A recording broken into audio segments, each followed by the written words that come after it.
ప్రభునందు ప్రియులారా, ప్రభునామమున మీకు వందనములు.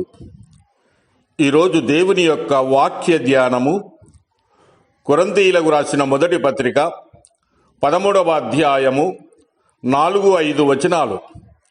ప్రేమ దీర్ఘకాలం సహించును, దయ చూపించును, ప్రేమ మత్సరపడదు, ప్రేమ డంబముగా ప్రవర్తింపదు, అది ఉప్పొంగదు, అమర్యాదగా నడవదు, స్వప్రయోజనమును విచారించుకొనదు, త్వరగా కోపపడదు, అపకారమును మనసులో ఉంచుకొనదు.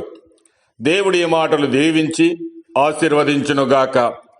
గమనించండి ప్రియులారా, ప్రేమలో ఉండినటువంటి శ్రేష్టకరమైన మరి ఒక లక్షణము, అపకారము చేసిన వారిని మనసునందు ఉంచుకొనదు.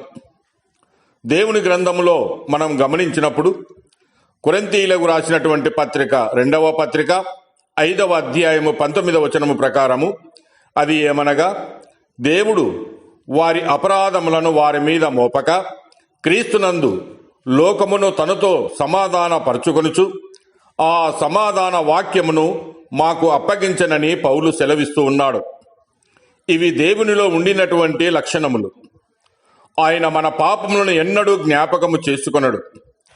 ఆయన అపకారము మనసులో ఉంచుకొని ఉంటే మన స్థితి నరకమే. అసూయ, ద్వేషము, ప్రతీకారము చేయుట అనే ఆలోచన ప్రేమకు ఉండదు. అంటే దీని అర్థము ప్రేమ చెడుగును సహిస్తుందని గాని, అంగీకరిస్తుందని గాని, అనుమతిస్తుందని కాదు. ఇది స్వప్రయోజనము విచారించుకొనదు. అంతేగాక అది త్వరగా కోపపడదు. దావీదు జీవితంలో ఈ అనుభవము చూస్తూ ఉన్నాం. సౌలు దావీదునకు ఎంత అపకారము చేసినా దావీదు అపకారము మనసులో ఉంచుకొనక ఉపకారమే చేసినవాడు. సమూయేలు మొదటి గ్రంథము 24వ అధ్యాయము 16-20 వచనాలు మనం గమనించినప్పుడు దావీదుతో ఇట్లనెను, యెహోవా నన్ను నీ చేతికి అప్పగింపగా నన్ను చంపగా విడిచినందుకు ఈ దినమున నీవు నా అపకారమునకు ఉపకారము చేసిన వాడవై నా ఎడల నీకున్న ఉపకార బుద్ధిని వెల్లడి చేసితివి గనుక నీవు నాకంటే నీతిపరుడవు. ఒకనికి తన శత్రువు దొరికిన ఎడల మేలు చేసి పంపివేయునా? ఈ దినమున నీవు నాకు చేసిన దానిని బట్టి యెహోవా ప్రతిగా నీకు మేలు చేయునుగాక. నిశ్చయముగా నీవు రాజు అగుదనియు ఇజ్రాయేలీయుల రాజ్యము నీకు స్థిరపరచబడుననియు నాకు తెలియనని సౌలు అంటూ ఉన్నాడు.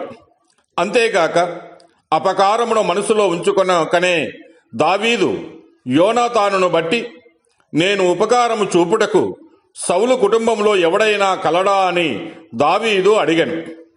యోనాతానును కుమారుడైనటువంటి మెఫీబెషెతును ఆదరించను కనుకనే ఉన్నత స్థితికి రాగలిగాను. కనుక ప్రియులారా, నీకు అపకారము చేసిన వారిని మీ మనసులో ఉంచుకొనక వారికి ఉపకారము చేసే రీతిగా ఉండవలెను. దేవుడు మిమ్మల్ని దీవించి ఆశీర్వదించునుగాక.